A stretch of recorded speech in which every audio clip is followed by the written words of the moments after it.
And if I could make a brief pitch for the Old Dominion Electric Cooperatives, David Hudgens was nice enough to donate several hundred CFL, the squiggly light bulbs, that they're out there on the table for you to take, but if everybody could please just take one, and then we'll all be able to maximize energy efficiency. Our second panel today is going to concentrate on stimulus funding for state and local governments. And for this panel, we could not have a more experienced moderator than Jim Campbell. Jim is the executive director of the Virginia Association of Counties. He served in this position for almost 20 years. And previously, Jim has worked as a county planner and administrator in several Virginia counties, as well as serving as the Director of Intergovernmental Affairs with the Virginia Municipal League. Jim? Mark, thank you very much. It's a pleasure to be here this morning and be part of this event, which is certainly very important. Our panel is going to be involved with the trickle-down effect, if you will, and the intergovernmental affairs, the relations between the funding and the work getting done. We will probably follow the same format that Nikki suggested, starting at the federal level, working down to the state, and then ultimately down to the local level where the rubber really meets the road. So our panelists today will include, again, Molly Lunn. I'm not going to repeat her intro from earlier, but just remind you that part of her function is not only weatherization, but also intergovernmental relations as well. So she will be bringing forth the federal perspective down to the intergovernmental relations as well. Then we will be followed by the state perspective, Mr. Steve Walsh, who is the Chief Energy Policy Advisor for Governor Kaine, and also the Director of the Department of Mines, Minerals, and Energy. As such, he is involved in the state energy policy, the state climate commission, and has 30 years of experience in this agency and brings forth a very, very good, strong background.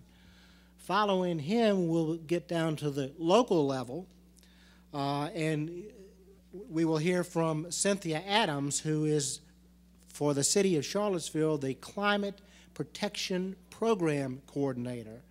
And she actually works with the city of Charlottesville and the county of Albemarle in developing a regional local energy alliance program, also including the University of Virginia in that alliance effort there.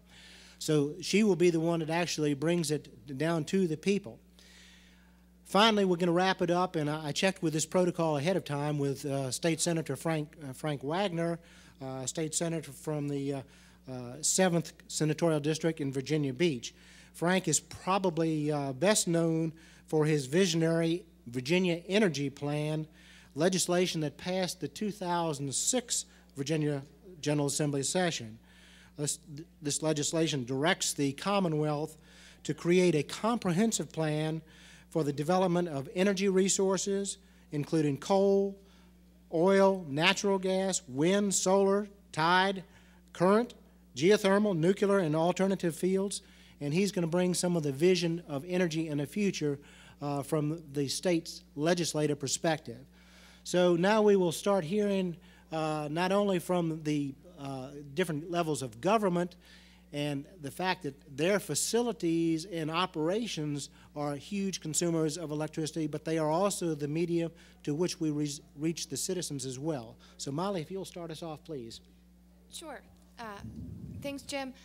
What I want to do first is just what I didn't do in the first panel was explain where in the department I'm coming from. The office I'm from is the Office of Energy Efficiency and Renewable Energy. Within that, I work with the Weatherization and Intergovernmental Program. So that includes the Weatherization Program, but as Jim mentioned, it also includes the State Energy Program, the Energy Efficiency and Conservation Block Grant Program, and the Appliance Rebate Program. Which is the last two are new with the Recovery Act. So the State Energy Program, the general purpose of that is funds for states to promote energy conservation and to reduce their energy demand. These are funds that really, we give them to the states to decide how can they use them best. Each state is different, each state has different needs, so they determine how these funds can be used. With the Recovery Act, about $3.1 billion to across all sectors. Funds can be used in industry, in businesses, schools, hospitals, residences. It's really a pretty flexible program. And what we encourage here, again, as I mentioned a little bit earlier, is market transformation, using the funds in strategic ways to affect change well beyond just the grant period, just beyond, in this case, just the Recovery Act period. Virginia will be getting about $70 million, which Steve will talk about a little bit later. And so far, the initial 50% has been awarded. So those funds hopefully will be, you'll see the use of those funds soon. Then I'd also, like to focus on the Energy Efficiency and Conservation Block Grant Program. That's really my baby, because I've helped to develop the implementation for that in the last few months. It was created under the Energy Independence and Security Act in 2007, but had never been funded before. So this is a really exciting program and chance for us to get engaged with local governments. The Department of Energy has traditionally worked more with state governments and didn't have much of a background in working with cities and counties. So this provides $3.2 billion to cities, counties, states, and Indian tribes. $2.8 billion is through formula grants, and there are about 2,300 eligible entities under that. And then there's an additional $455 million or so that'll be done on a competitive basis. I'll get to that. So of the $2.8 billion, Virginia will be receiving about, I think it's $60.7 million. $16 million or so will go to the state, and then $44.6 million will go to cities and counties. So to understand on the local level, that means about $1.4 million for the city of Hampton, $1.8 million for Newport News, $2.5 million for Norfolk, and then $4 million for Virginia Beach. So it's a pretty exciting investment in energy efficiency and conservation. That's really what the primary purpose is. So there are 14 eligible activities, and it can include energy efficiency retrofits on any kind of building, on a home, but also for small businesses, for large industrial buildings. It can be used for energy efficient transportation, for renewable energy projects on government buildings specifically, and many other uses. The application's deadline, the initial application deadline ended on June 25th, but we have extended the deadline until August 10th to ensure that as many recipients receive those funds as possible. To date, we've received about 1,700 applications, and 80% of the funds have been applied for, more or less. So in terms of the dollars, 80% of the funds. 25 of the 28 eligible cities and counties in Virginia have applied. So you guys are doing really well. It sounds like you all are taking full advantage of these dollars. And Hampton, Newport News, Norfolk, Virginia Beach, those cities have all applied. So the only other thing I want to talk about for that program would be the competitive program. This is where ineligible entities can apply for funds in a set-aside. That set-aside is about $55 million. And then there's an additional $400 million, which will be wide open to all government entities. And we're really hoping for innovative projects, projects that leverage funds dramatically, projects that bring big groups of governments together, so on a regional basis, on a national level. Those kinds of projects are what we're hoping to see. And the announcement for those funds will be made in the next few months. So the only other program I wanted to touch on briefly is just the appliance rebate, $300 million. It's being implemented for the first time through the Recovery Act also, and those dollars will just be going to the states, and then the states will be implementing them for rebates for energy efficient appliances, and I'm sure Steve will touch on that a little bit. So I direct you to our website for more information. www.EERE,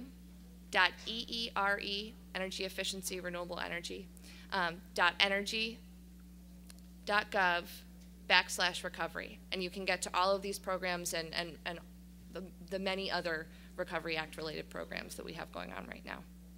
Thanks. Thank you, Molly. And now we're going to move to the state agency, which will be administering a number of these programs, the Department of Mines, Minerals, and Energy. The Director, Steve Walz. Thank you very much, Jim. In Virginia, she talked about the money that are coming through a couple of different programs. When we talk about the large amount of money at the national level, I look at this like when you're draining your spaghetti, that the water gets put into this big pot, and it comes through a series of sieves, and there's smaller and smaller amounts when it comes down. So we don't have billions of dollars at the state level, but we still have a substantial amount of money that we're very, very pleased to work with the Department of Energy on, and I'd like to thank them for their timely work on the applications that we have submitted to them. They have been turning them around very quickly.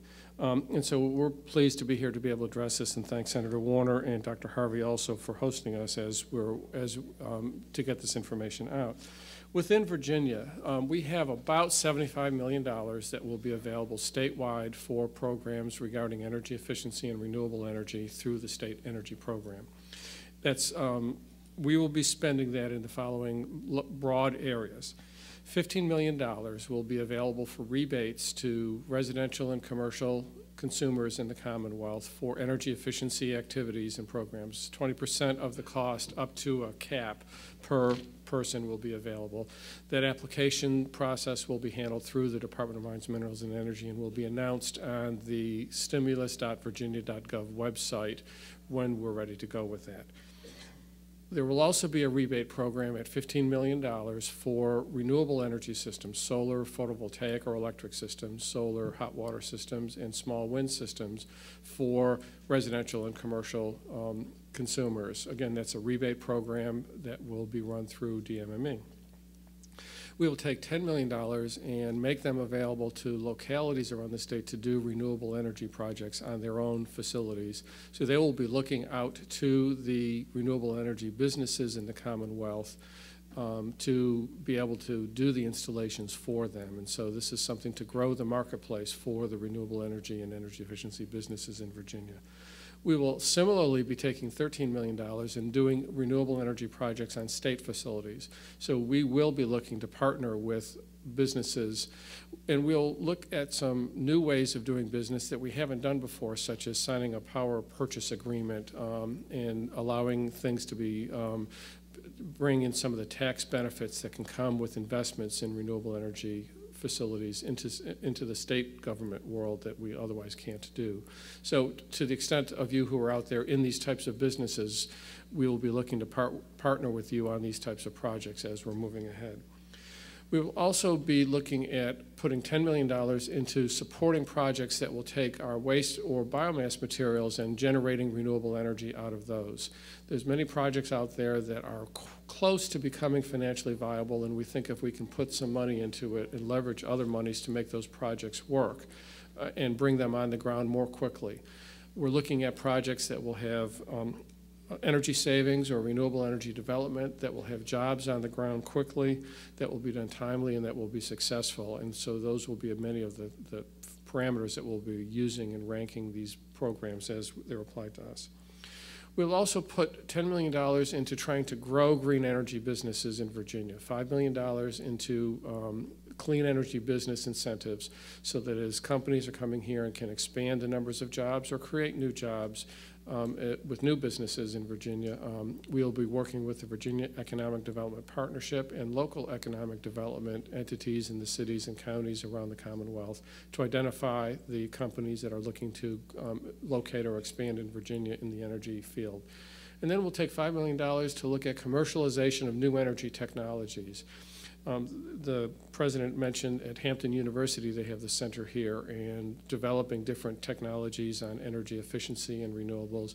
Many of our state universities have been developing different technologies and other private businesses, and so we want to be able to seed the development of those, the commercialization of those clean energy technologies to again grow the numbers of businesses that are working at that space in Virginia. Molly mentioned the Energy Efficiency and Conservation Block Grant Program, and she pointed out the direct recipients in the Hampton Roads area that are getting those monies. We have just under $10 million available for the other counties, cities, and towns in the Commonwealth that do not get the direct recipient funds. We will be setting up a competitive process similar to the Community Development Block Grant process, where we will be accepting applications at the Department of Mines, Minerals, and Energy for projects. We'll be looking at the jobs produced, the energy saved, the energy produced, as well as the other funds that will be brought to the table to go with the Recovery Act funds, and the timeliness of the projects and ranking those and then getting that money out. So there'll be, actually it's $9.7 million is what's available through that. Molly mentioned the appliance rebate program. That is a program that I think under the formula about $6.8 million will come to Virginia, although we haven't seen any of the paperwork or the rules on that program yet. But we will work with with utilities such as Virginia Natural Gas or Dominion Virginia Power or others who are doing activities where they're providing rebates for Energy Star appliances. And this will help fund those so we can double the amount of money up to the $6.8 million that the utilities would be putting into those programs and again, build the marketplace for the energy efficient products in Virginia, have more of them sold, which will lead back to manufacturing jobs and others, and meet the needs of the purposes of the stimulus bill. There's green jobs training money that is competitive money that in the Hampton Roads area, there's the Green Jobs Alliance is one of the groups that will likely be trying to get some of that money to provide green jobs training beyond what the weatherization assistance providers will be able to do. They'll be working with our community college system and with other businesses in the green jobs area, as well as with our workforce and investment boards spread around the Commonwealth to be able to get people into the green jobs and fill the pipeline with quality people who have been trained on how to do that work. That just gives an idea of some of the types of things that are happening. There's other monies through bonds and tax credits and others that we'll be trying to bring to bear to try and do the coordination of these activities that I think one of the questions in the earlier panel addressed, can we do that? Yes, we think we have to do that to make sure that we're working in concert and build a package that the sum is greater than just the amount in each of the parts. Thank you. Steve, thank you very much. And now we're going to reach down to the local level where the programs really reach the community and the citizens. And one of the more innovative projects going on right now is Charlottesville, Albemarle, the climate protection program that coordinator Cynthia Adams. Thank you. Everyone hear me okay? Yes? Okay. I'm with the City of Charlottesville, and I'm going to talk a little bit today about a program that we're putting together called our Local Energy Alliance Program. We're doing this in conjunction with the County of Albemarle and some of our alliance partners like Dominion Virginia Power, the University of Virginia, and Piedmont Community College, which will be our training center. And what I'd like to do is give you some 30,000-foot goals for what we're trying to do with the program, and then read you a narrative from a resident's or a user's perspective of this program so you get a feeling of, you know, how does this actually work? So with that in mind, this program, LEAP, as we're calling it, is meant to be the machine that drives energy efficiency and job creation that so many of the grants that we're talking about today are seeking to fund. Our goals are to have a 20 to 40% efficiency gain per structure, and this applies to residential as well as commercial buildings, a 30 to 50% market penetration in 5 to 7 years. And if this seems like an enormous goal, we're very well aware of that. Getting to scale is something that hasn't yet been done nationally, and we're very excited about the opportunity to give it a whirl in our community. We plan to use a benchmarking strategy to try and have 90% of our structures benchmarked, both residential and commercial, within 3 years. And then as we do that, we will be pulling from that 90% to reach our 30 to 50% market penetration of actual retrofits. Let's see, so those are the sort of overarching goals. I will say that using EPA and DOE statistics, if we're successful at meeting the low end of our goals, that is the 30% market penetration, we expect to create 1,600 jobs directly in the performance contracting market, and 3,000 jobs total if you count the market market multipliers that would be involved in that job creation. And this is just within, our small region of the city of Charlottesville and the county of Albemarle. These are very impressive numbers, and we're very excited by them.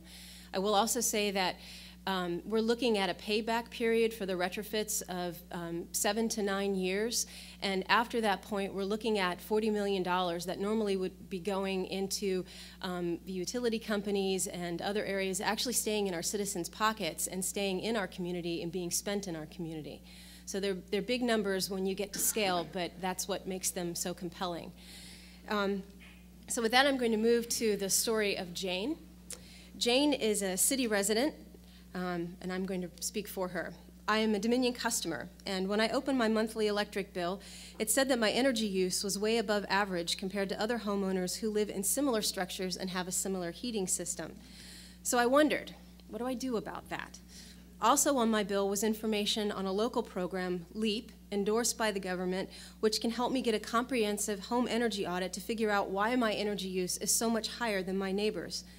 LEAP says that the State Energy Office will rebate $250 off the cost of my audit, and that there'll be other state and federal rebates available to help offset the cost of the work.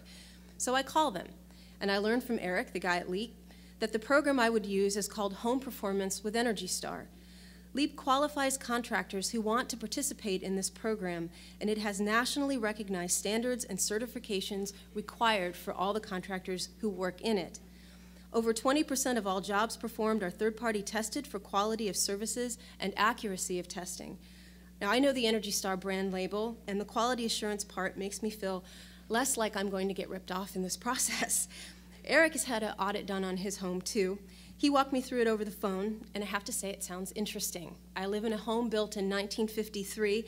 Both of my kids have chronic coughs and allergies, and it makes me wonder if I have mold or mildew issues in my home. We talked about financing, and I told Eric I was interested in that. Their loan rates sound really competitive. So I get on LEAP's website. I pick out a company that I want to work with. I like the professionalism of their write-up, and I see their trucks around all the time. They also said they would cover the additional $100 on the audit cost if I pre-qualified for financing, and my husband was there with me when we did the audit. Well, why not? If I have major problems, I'd like to look into getting them fixed, and between the state rebate and the contractor, the audit would be free. So I give LEAP my information, and they told me I'm good to go. A couple of weeks later, some gentlemen come out to my house to do the audit. They have a blower door, smoke pencils, infrared cameras, all kinds of diagnostic equipment. They go over my electricity bill and my water bill, and we talk a lot about the house's different systems and how they're integrated. I'm not an engineer, but I get the basic idea. And the basic idea is that my house has a hole in it 5 feet wide if you quantify all of the air leakage from my ducts and from my walls. Not only that, my dryer vent is not actually vented to the outside. So all of that moisture is going behind the wall and growing mold in the insulation, making us all just a little bit sick. I don't have near enough insulation in my attic, and my water heater is an energy hog. The total package will cost me $7,200 with interest to do an energy efficiency retrofit. Plus, I'm planning on buying Energy Star products, so I'll get an additional $300 tax credit on my new water heater and an $800 credit for my insulation upgrade. The state will rebate me an additional $1,400 for 20% off the cost. I don't have to pay anything up front. According to what they went over with me, I should be able to pay the loan off in 4 years, and if you take the tax credits into account, I'll break even on my cash flow between the loan payment and my lower energy bills, up to 30% lower. It took the contractor's crew 3 days to do the work. They were very careful and clean about it. On the last day when they tested out, a representative from LEAP joined them and made sure they did what they said they would. He also spent some time talking with me and my family about our energy use, and we learned about other things that we could do to lower our energy bill even more. So it's February, and it seems like my heat is kicking on about half as often as it used to. My house doesn't feel as cold, even though my temperature setting is the same. Everyone is less congested, and we're all sleeping better. And if it were possible, I'd count less doctor's visits in my energy bill as well. I'm lucky to live in a city that has seen the need for a program like this, and it's nice to see my tax dollars going for something that helps my family so directly. And I've said so to everyone in my jobs office. LEAP has gotten 3 new audits on my recommendation, and I think they deserve it. So that's our ideal world scenario, and I'm happy to entertain any questions that you may have. Thank you. Cindy, that was a great scenario there, and it certainly brings it down to home. But before we go to the questions, let's take a step backward, back up to the higher level a little bit, to the visionary level, and Senator Frank Wagner has certainly been a leader in the Virginia legislature in looking at the energy of the future. So, Frank? Well, thank you, Jim. And again, I want to thank Norfolk State for being our host. And I've been to a lot of these. Hey.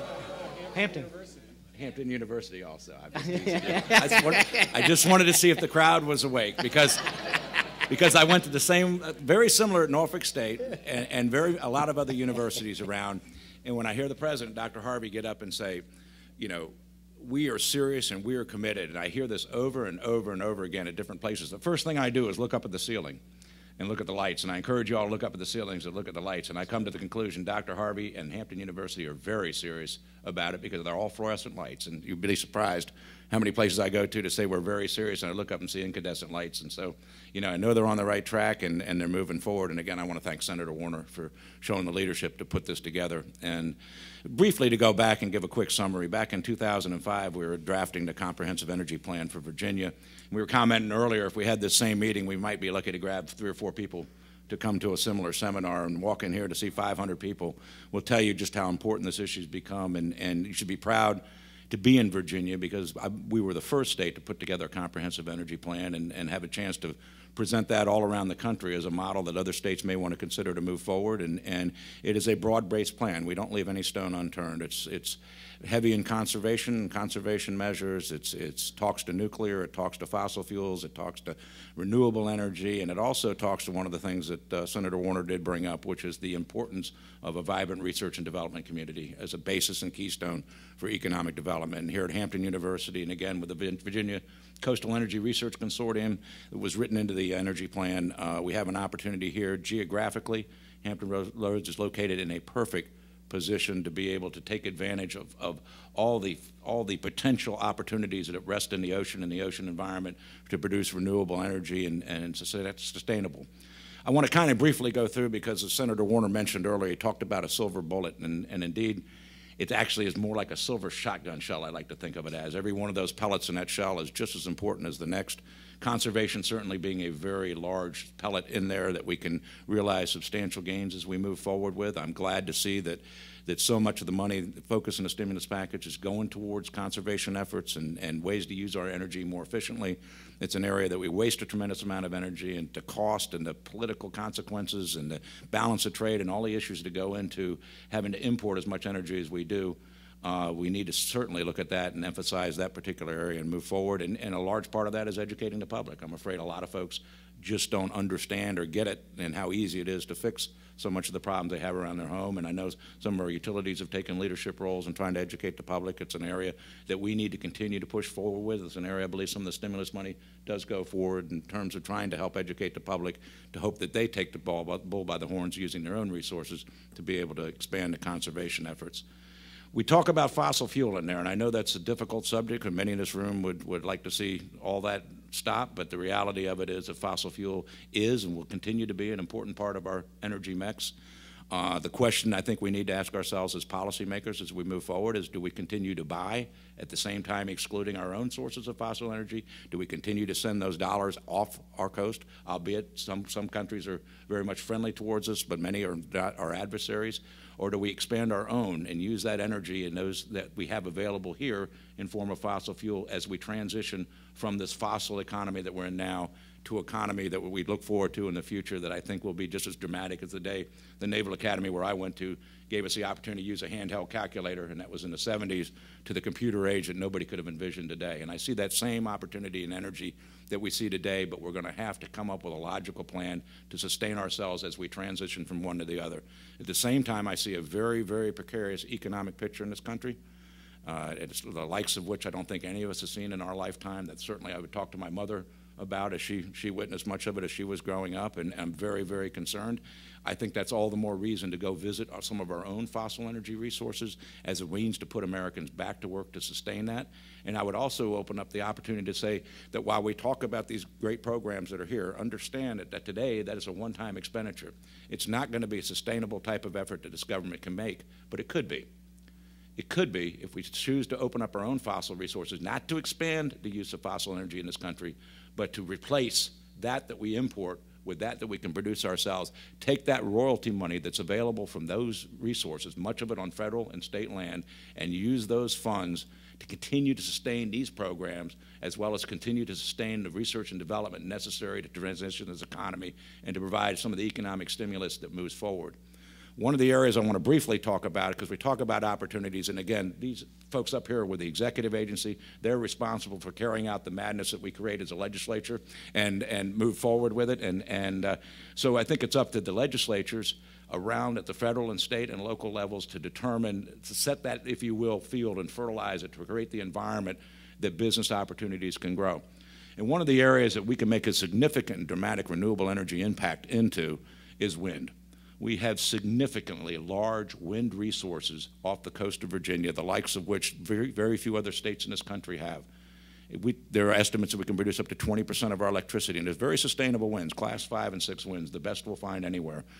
The program is in place at MMS, at Department of Interior now, to allow for leasing of those land plots. What is it going to take to do that? Well, fortunately, within the stimulus package, there's significant loan guarantees for renewable energy. But as you understand, the stimulus is meant to get that money out there quickly to get people back to work. Unfortunately, many of the renewable energy projects we're talking about off the coast are just now starting to mature. Is there a way that we can hold back some of that loan guarantee money to be able to actually implement significant wind resources off our coast? And that's a question I would put to our federal legislators, and I'm so glad Senator Warner showed back up here so he can listen to this. But everybody, and we've talked extensively, and I know I've talked extensively with Steve about it, clearly an important and key aspect, if we're ever going to realize that, is going to be a loan guarantee package. And in the absence of that loan guarantee package, I would submit to you that we'll never see the type of wind opportunities. And the other thing that Senator Warner said so eloquently is a stovepipe is what we used to call it, but I guess it's what do they call it, centers, cones of excellence now or whatever. But we have several entities that have a vested interest in what goes off the coast of Virginia. And one of those is certainly the United States Navy and the key training grounds that they operate out there. Can we coexist a wind farm out there? Can we work with the Navy and develop something that will not only help the Navy meet their renewable energy requirements, but not interfere at all with the key training that they perform day in and day out in those op areas? I'm led to believe that we can. In discussions with the Navy, it appears that it's a viable opportunity. And so clearly the Navy is going to have to be a major, big partner there. And we hope, and they already have indicated, and they have already stepped to the plate to do that. And then the third question becomes in this wind farm, and this is a state-level question that Steve and I have talked about, and there will be continuing discussions, is we would like to help coordinate and make sure that what happens off the coast of Virginia is in all of Virginia's best interest as well as the Navy's interest. Now, any company right now can go out and make a bid on a block in that ocean tract off the coast of Virginia today.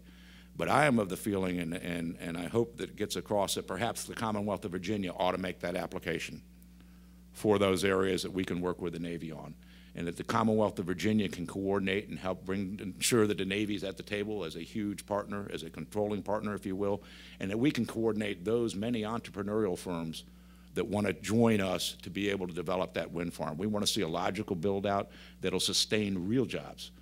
And if you want to look at what that would mean to it, everybody wants a wind turbine manufacturer. Well, if you talk to the wind turbine manufacturers, their answer is, why would we come to Virginia? There's no place to sell our product. And if you look at how large these units are, you'll begin to understand how large the blades are, why it's not viable.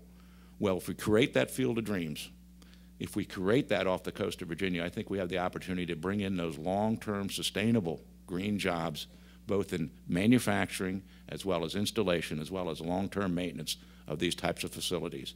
And of course, as Steve will tell you, we need to sign up customers to be able to buy that electricity that's generated, because quite frankly, in the beginning, it's going to come at a premium. Over the long haul, I'm absolutely convinced it'll be as cheap or less expensive than many current forms of generating. So I think that's a key opportunity we have here, and without pulling a Senate filibuster, I want to diatribe, but one last section that I would, because we've already seen a substantial private capital investment right here in the city of Newport News to the tune of $300 million from Areva, that French company that's so active in the nuclear industry. What you may not know is that French company also is very active in wind turbines, as is General Electric I see here today, as is some of other firms that are talking right now about doing that. We have a great opportunity here in Virginia to really take full advantage of the nuclear industry. And whether you subscribe to the greenhouse gas global warming theory or you don't subscribe to it, clearly you've got to understand that nuclear's got to play a key role in replacing or creating new generating methodology. You should be proud to be here in Virginia. We already have a leadership role. There are thousands of jobs around Lynchburg associated directly with the nuclear power industry in terms of assembling fuel rods and putting it together.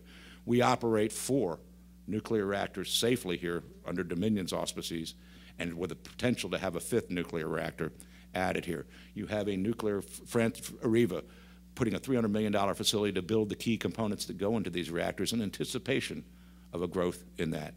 And we have a Navy here that every year releases nuclear-trained enlisted and officer personnel that bring a degree of expertise in terms of operation and safety record.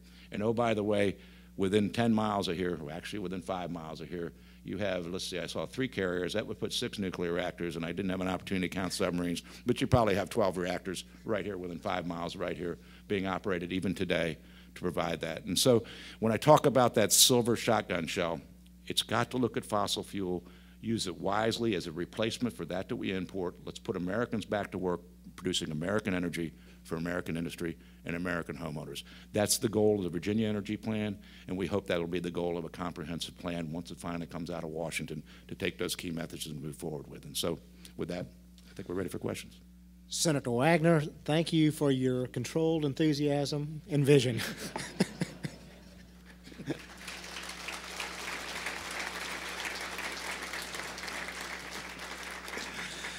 As the questioners come up to the microphone, let me ask if Dr. Harvey is back in the room.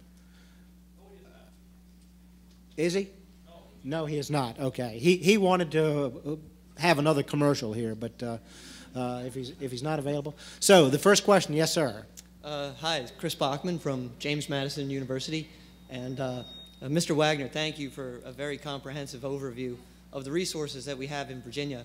And I feel that Virginia could be the state that really represents the entire nation, not only in terms of those fossil resources and nuclear, but also in terms of the renewables.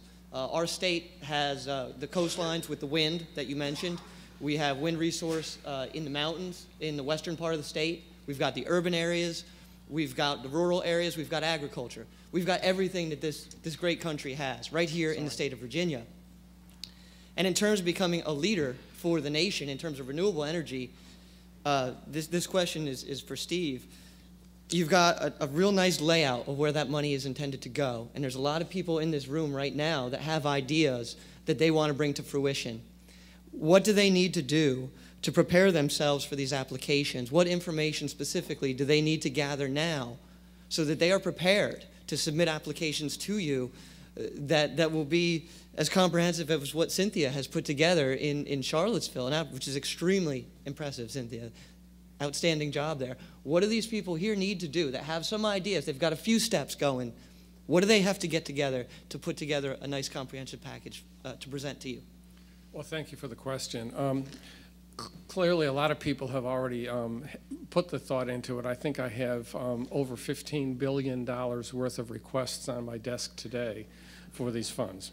And so, and we haven't gone out formally beyond what Governor Kaine did when he opened up the stimulus.virginia.gov website for ideas back in late February, early March. And so we have pulled all of those ideas together, and we will be going through them, breaking them out into the various categories, and then contacting people who put those applications in. In some cases, we'll be able to go ahead with things such as the residential rebate programs. Others will have to go back and ask for more information. We will then be opening up for submittals from other people who have ideas that are in these areas, and we will be going through an evaluative process to look at the time frame that they can do the work, the likelihood that it'll be successful, the number of jobs that will come out of it, the energy savings, energy production, and the amount of other resources that they'll be able to leverage with the monies that we have to make a larger project. So if you have projects in mind, be thinking in terms of What other money can I bring to the table? How many jobs is it going to be able to produce? What time frame can I get the work done in? And begin to put the pieces of the puzzle together for your project so that when we come forward with it, you'll have the pieces of information there quickly so that we can process it and get the work done and get the work started as quickly as possible. So we will be presenting the information on the stimulus.virginia.gov website when they come out. So that's the place to watch it, to bookmark it. I believe there's a way you can go on there and have messages sent to you when things change on that website. And so that will be a primary way of communication. We will be also working with the Virginia Association of Counties and the Municipal League and others to get the word out to the localities on the Black grant funds.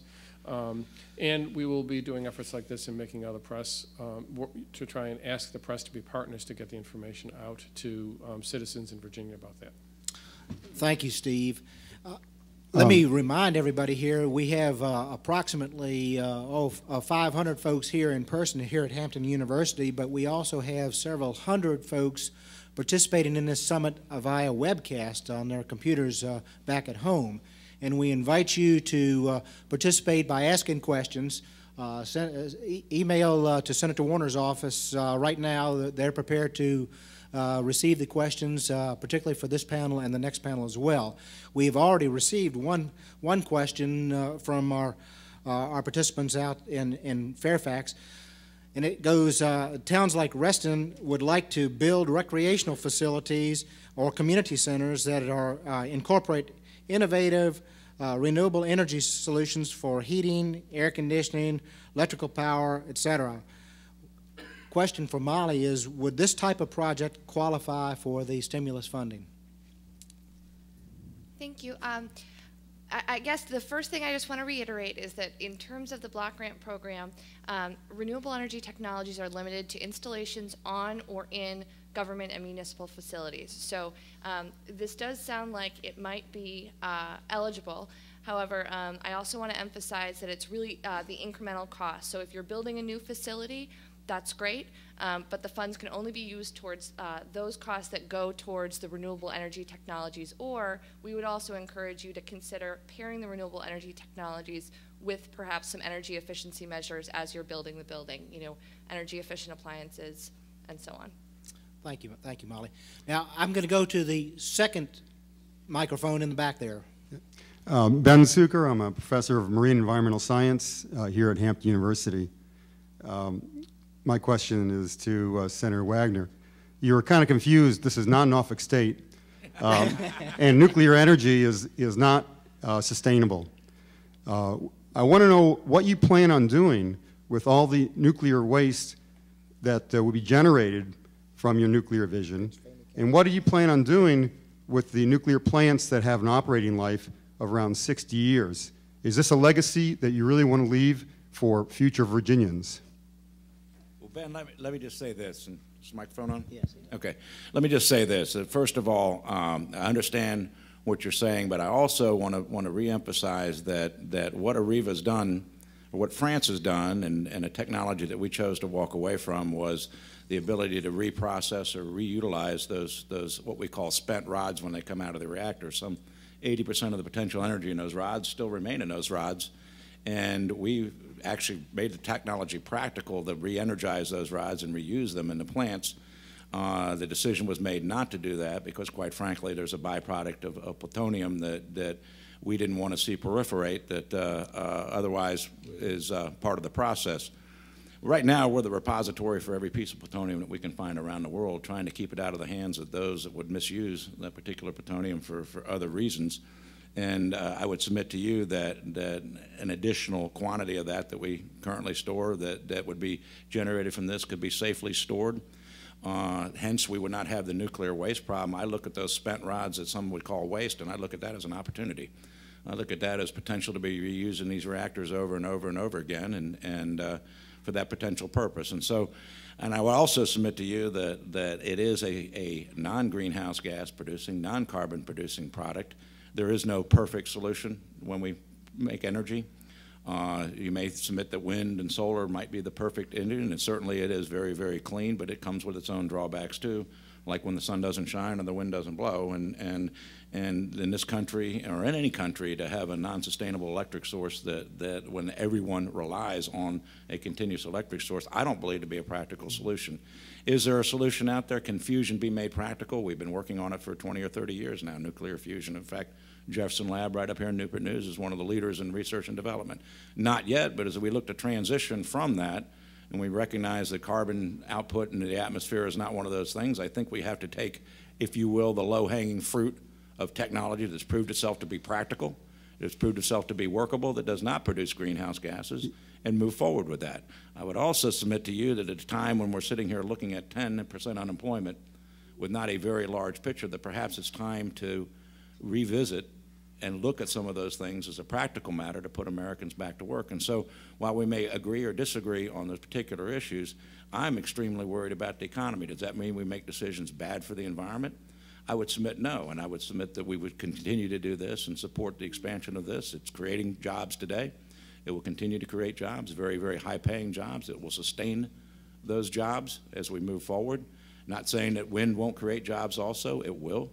Right now, try to get a permit to put up a wind turbine, and I would submit to you that it's a multi-year process, as witnessed by the only applicant that I'm aware of in Virginia that's moved forward over the last 5 years that I can count, trying to put up 20 windmills in the western part of Virginia, and still receives court battle after court battle, and I believe he now may have all the tickets finally punched to be able to actually install and move forward with that. And so you know, Professor, we can agree or disagree. I happen to see that nuclear already plays a key role, and perhaps ought to play an expanded role in our electric generation. You left out the containment vessel nuclear waste, and you only talked about plutonium rods. There's a reason why Nevada is not accepting this stuff. You know, this is an area that is going to be continuous debate, and we hope that Virginians will continue to discuss these different issues. There are certainly issues on both sides of it, and unfortunately we don't have time to continue this type of discussion right now.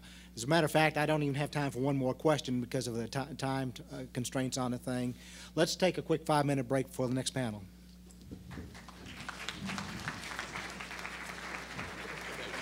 I think you got 95% of people nodding.